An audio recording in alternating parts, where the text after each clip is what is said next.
Praise the lord. హల్లెలూయా. ప్రభునందు ప్రియ దేవుని జనాంగమా, మన ప్రభువును రక్షకుడైన యేసయ్య పరిశుద్ధ నామంలో మీకు శుభములు తెలియచేయుచున్నాను. ప్రతి ఉదయం దేవుని తన ఆధ్యాత్మిక కార్యక్రమానికి మిమ్మల్ని ప్రేమతో ఆహ్వానిస్తూ ఉన్నాను. ఇటు వాక్య ధ్యానముగా సామెతల గ్రంథము 10వ అధ్యాయము 19వ వచనాన్ని చదువుకొని ధ్యానం చేసుకుందాం. విస్తారమైన మాటలలో దోషముండక మానదు, తన పెదవులను మూసుకునివాడు బుద్ధిమంతుడు. ఆమేన్. ప్రభునందు ప్రియ దేవుని జనాంగమా, చదవబడిన లేఖనము నిమిత్తమై ప్రార్థన చేద్దాం. మమ్మల్ని మిక్కిలిగా ప్రేమించుచున్న మా ప్రియ తండ్రి, మీ ఘనమైన ఉన్నతమైన నామానికి స్తోత్రాలయ. ఏ మంచి లేని మా బ్రతుకులలో మరొక నూతన దినాన్ని దయచేసినందుకే వందనాలు తండ్రి. ఈరోజు మేము ధ్యానం చేయట కొరకు చదువుకున్న ఈ లేఖన భాగాన్ని మా కొరకు దీవించండి. ఈ లేఖన భాగముల నుండి కొన్ని ఆత్మీయ పాఠాలు మీరే మాకు బోధించి నేర్పించమని యేసయ్య పరిశుద్ధ నామమున ప్రార్థించి వేడుకుంటూ ఉన్నాము తండ్రి. ఆమేన్. ప్రభునందు ప్రియ దేవుని జనాంగమా, మరి గత దినం మనం 18వ వచనాన్ని ధ్యానం చేశాం. ఏమిటంటే, అంతరంగమున పగ ఉంచుకునేవాడు అబద్ధికుడు, కొండెము ప్రచురం చేయవాడు బుద్ధిహీనుడు అని మనం ధ్యానం చేశాం. ఇక ఈరోజు మనం 19వ వచనాన్ని ధ్యానం చేద్దాం.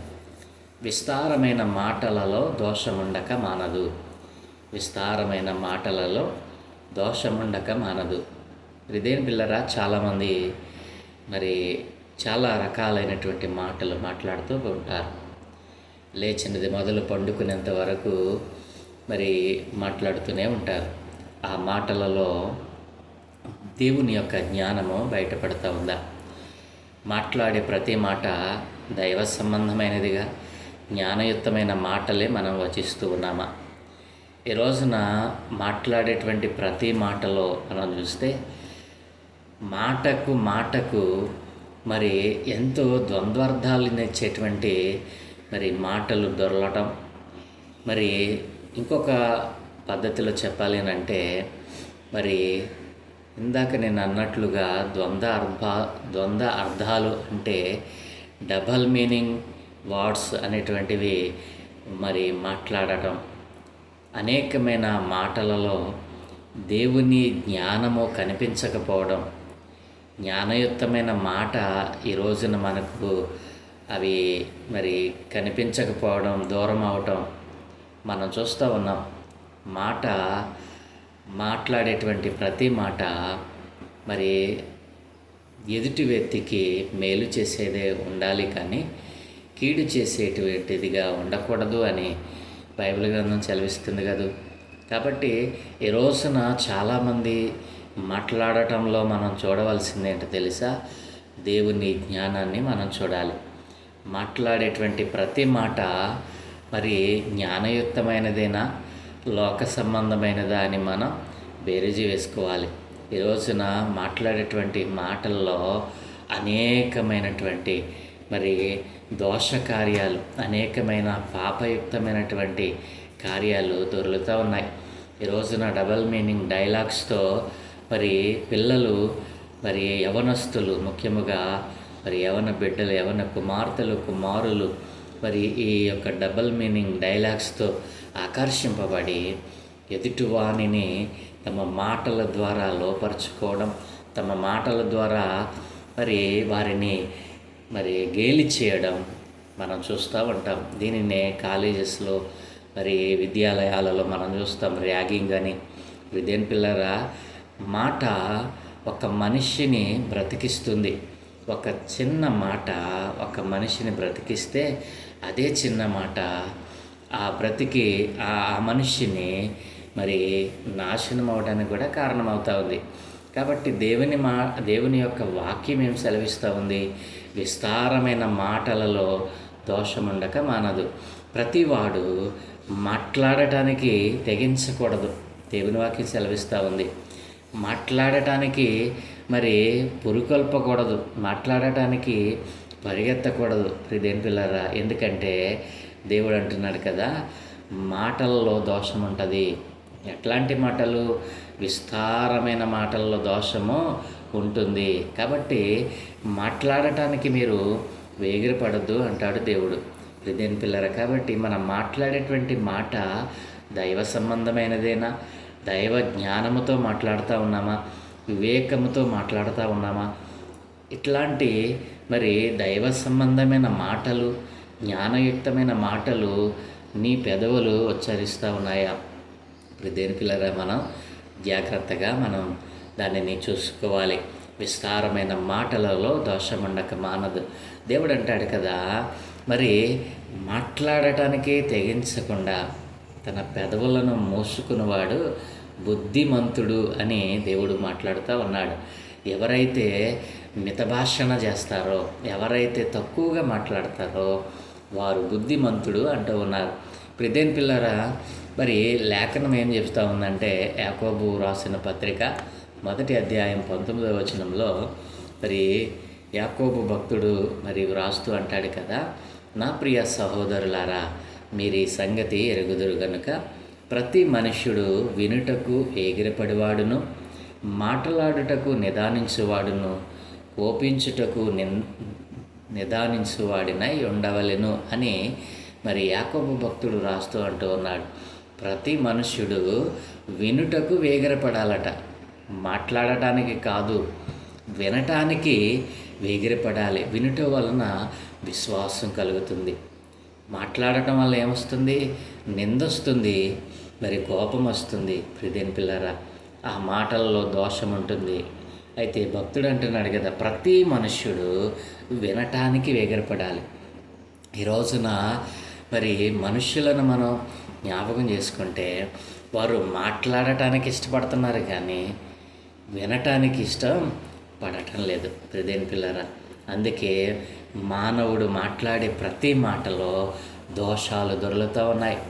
మానవుడు మాట్లాడేటువంటి ప్రతి మాటలో పాపము దొర్లుతూ ఉంది.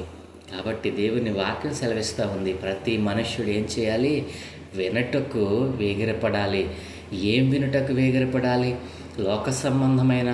ఈ లోక సంబంధమైనటువంటి మరి శరీరాశ, నేత్రాశ, జీవపు డంబములను గురించి మనం మరి వినటానికి వేగిరపడటం కాదు, కానీ దేవుని జ్ఞానాన్ని వినటానికి, దేవుని ఉపదేశాన్ని వినటానికి, దేవుని యొక్క వాక్కును వినటానికి, దేవుడు మాట్లాడుతూ ఉండగా ఉపదేశమును అంగీకరించడానికి మనం వేగిరపడాలి.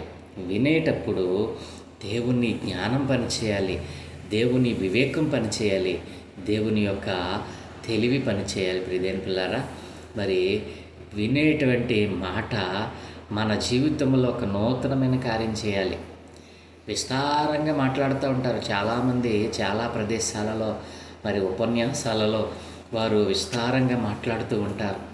ఆ మాటలు మరి కొందరికి నవ్వు పుట్టించేవిగా, కొందరిని మరి ఏడిపించేవిగా, కొందరికి ఉపయోగకరమైనవిగా, కొందరికి మరి అవి కోపాన్ని తెప్పించేవిగా మారుతూ ఉంటాయి. అందుకే దేవుని వాక్యం సెలవిస్తూ ఉంది, విస్తారమైన మాటలలో దోషముండక మానదు. కాబట్టి ఎవరు తక్కువగా మాట్లాడతారో, ఎవరైతే మాట్లాడటానికంటే వినటానికి వేగిరపడతారో వారు జ్ఞానవంతుడు, బుద్ధిమంతుడు అని దేవుని లేఖనం సెలవిస్తూ ఉంది.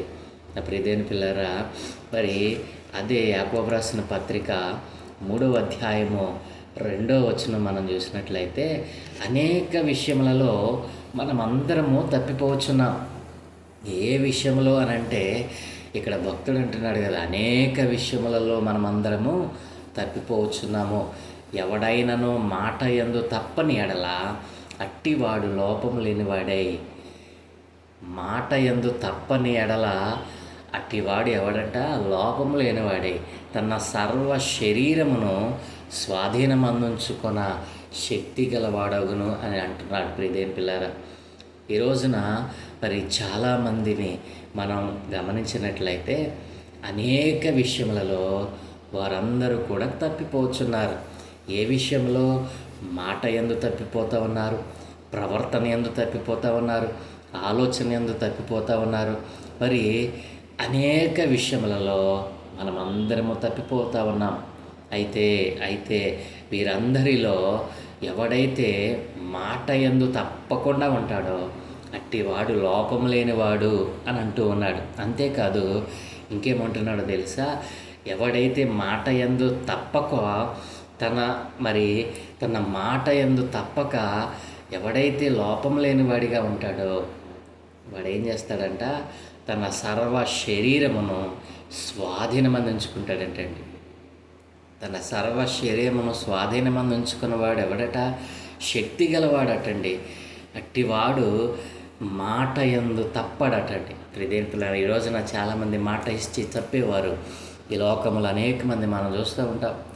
మాట ఇచ్చి తప్పడం, మాట ఇచ్చి ఎగ్గొట్టడం, ఇట్లాంటివి బుద్ధిమంతుని లక్షణాలు కానే కాదు. ఎవరైతే మాట యందు నిలిచి ఉంటాడో అట్టి వాడు లోపం లేనివాడై తన సర్వ శరీరమును ఏం చేస్తాడంట, స్వాధీనం అందించుకొనగలిగినటువంటి శక్తిమంతుడవుతాడంట. కాబట్టి ప్రియదేని పిల్లారా, విస్తారమైన మాటల్లో దోషం ఉండక మానదు. ఈ రోజున మరి విస్తారమైన మాటలు ఎందుకు వస్తూ ఉన్నాయి? దేవుని జ్ఞానాన్ని, ఉపదేశాన్ని అంగీకరించక, దేవుని వాక్కును మరి హృదయంలోనికి ఆహ్వానించక, ఎవరైతే దేవుని వాక్యాన్ని హృదయంలోనికి ఆహ్వానిస్తారో వారి జీవితంలో విస్తరించి మాట్లాడటానికి తెగించరు, కానీ మాట్లాడుట మరి వినటానికి వేగిరపడతారు. అట్లాంటి వారు బుద్ధిమంతులు అని దేవుని వాక్యం సెలవిస్తుంది. కాబట్టి నీవు మాట్లాడేటప్పుడు నీ మాటల్లో దోషం ఉంటుందేమో, నీవు విస్తారంగా మాట్లాడుతూ ఉన్నావేమో, నీ మాటలు ఇతరులకు మేలు చేసేవిగా ఉండటం లేదేమో. ఒకవేళ అలాగున నీవు గనక ఉంటే గనక ఈరోజైనా సరే నీ పెదవులను మూసుకో, నీ పెదవులను కట్టిపెట్టు, వినటానికి వేగరపడు, మాట్లాడటానికి నిదానించు.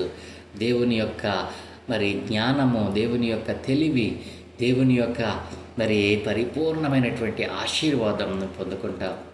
ఒకవేళ విస్తారమైన మాటలని మాట్లాడతాను, వినటానికి నేను వేగిరపడను అని అనుకుంటున్నావా? నీవు బుద్ధిహీనుడవే. కాబట్టి విస్తారమైన మాటల్లో తప్పక దోషం ఉంటుంది. తన పెదవులను మూసుకున్నవాడు బుద్ధిమంతుడిగా ఉండాలని ఆశపడతా ఉన్నావా? అయితే వినటానికి వేగిరపడు, విశ్వాసాన్ని సంపాదించుకో, దేవుని ఉపదేశాన్ని వినటానికి, దేవుని జ్ఞానాన్ని సంపాదించుకోవడానికి నీవు ప్రాకులాడు. నీవు బుద్ధిమంతుడిగా, జ్ఞానవంతుడిగా దేవుడిని తీర్చిదిద్దుతాడు. ఎందాక నీవు మరి దోషకారకమైనటువంటి మాటలు నీ లోపల ఉంచుకొని విస్తారమైన మాటలు మాట్లాడాలని నాకు అవకాశం ఇవ్వటం లేదని ఎదుటివాని మీద నిందలు, అపనిందలు వేయటం కాదు, కానీ నీ పెదవులను మూసుకొని బుద్ధిమంతుడిగా తయారవు. దేవుడు నిన్ను ఆశీర్వదిస్తాడు. నా ప్రియదేని పిల్లరా, ఎలా మీ విశ్వాస జీవితంలో ముందుకు కొనసాగుతూ ఉన్నారు? విస్తారంగా మాట్లాడాలని ఆశపడతా ఉన్నావా? అయితే దోషం ఉంటుంది, జాగ్రత్త. మరి మాట్లాడటానికి కాదు, కానీ మరి మాట్లాడేటకు నిదానించాలి, కోపపడటకు నిదానించాలి. ఎప్పుడైతే మనం విస్తారంగా మాట్లాడతామో ఆ మాటల్లో మరి దోషం ఉంటుంది. ఆ దోషం ఎదుటివానికి నొప్పిని కలిగజేసినప్పుడు ఏమొస్తుంది? కోపం వస్తుంది, కలహం పుడుతుంది. అందుకనే దేవుడు అంటున్నాడు కదా, విస్తారంగా మాట్లాడటానికి ప్రయత్నించొద్దు, పెదవులను మూసుకో, వినటానికి వేగిరపడు, దేవుడు నీకు జ్ఞానాన్ని, వివేకాన్ని ఇస్తానంటున్నాడు. కాబట్టి అట్టి కృప మరి విస్తారంగా మాట్లాడేటువంటి మనుషులు ఒకవేళ ఈ మాటలు వింటూ ఉంటే కనుక ఈ రోజునే నీ పెదవులు మూసుకుని వినటానికి వేగిరపడు, మాట్లాడటానికి నిదానించు అనేటువంటి మాటను తీసుకుని ప్రభులో మీరు స్థిరపడాలని మరి ప్రభు పేర మనవి చేస్తూ ఈ మాటలు ముగిస్తూ ఉన్నాను. దేవుడు మిమ్మల్ని అలాగనే దీవించును గాక. దయగలిగిన మా తండ్రి, మీకు వందనాలయ్యా. విస్తారమైన మాటల్లో దోషముండక మానదు. బుద్ధిహీనుడు తన పెదవులను మూసుకుని వాడు బుద్ధిమంతుడు అని ఈ రోజున మీ వాక్యముల ద్వారా మాతో మాట్లాడారయ్యా. ఎవరైతేనైనా ఇదిగో విస్తారంగా మాట్లాడుతూ అయ్యా ఇదిగో నీ జ్ఞానాన్ని, ఉపదేశాన్ని నైనా, నీ వాక్కును నైనా తిరస్కరిస్తూ ఉన్నారు అయ్యా. నీ జ్ఞానము చేత మాట్లాడకుండా లోక సంబంధమైన జ్ఞానంతో మాట్లాడుతూ అనేక మందిలోనైనా చులకనైపోతూ ఉన్నారు అయ్యా. ఇదిగో నీ వాక్యానికి, నీ ఉపదేశానికి దూరమైపోతూ ఉన్నారు అయ్యా. నీవు చెప్పిన మాటలందు లక్ష్యం ఉంచక మాట్లాడటానికే పరిగెడుతూ నైనా ఇదిగో వినటానికి నిదానించమని నైనా ఇదిగో తండ్రి ఎవరైతే నైనా కలిగి ఉండలేట్లేదో నైనా ఇదిగో తండ్రి నీ వాక్యం సెలవిచ్చినట్లుగా మాట్లాడటానికి నిదానించమని అయ్యా. ఇదిగో తండ్రి కోపపడటానికి నిదానించమని నీ వాక్యం సెలవిచ్చినట్లుగా నైనా ఇదిగో తండ్రి ఈ రోజుననైనా అధిక మాటల ద్వారా తమ జీవితాన్ని తమ యొక్క నైనా భ్రష్టత్వంలోనికి నడిపించుకుంటున్నటువంటి వారు మార్పు చెందినైనా తమ పెదవులను మూసుకొని వెనుటకు వేగిరపడేవారిగా తయారు చేయమని, అనేక మందిని అజ్ఞానులు జ్ఞానులుగా మార్చమని, ఎవరైతే బుద్ధిహీనులుగా ఉన్నారో వారందరూ బుద్ధిమంతులుగా మారుటకు సహాయం దయచేయమని, అయినా విస్తారమైన మాటల్లో దోషం ఉంటుంది కనుక విస్తారించి మాట్లాడటానికి వేగిరపడకుండా ఇదిగో మాట్లాడుటకు నిదానించేవారుగా అయినా నీ బిడ్డలను తయారు చేయమని, ఈ దినమే చేయపొలనట్టుగా మీకు అనుదృష్టి ఉంచి మీ దూతల కాపుతలను గురించి మీరే మహిమ పొందుకోమని యేసయ్య పరిశుద్ధ నామమున ప్రార్థించి వేడుకుంటూ ఉన్నాము తండ్రి. Amen, amen, amen.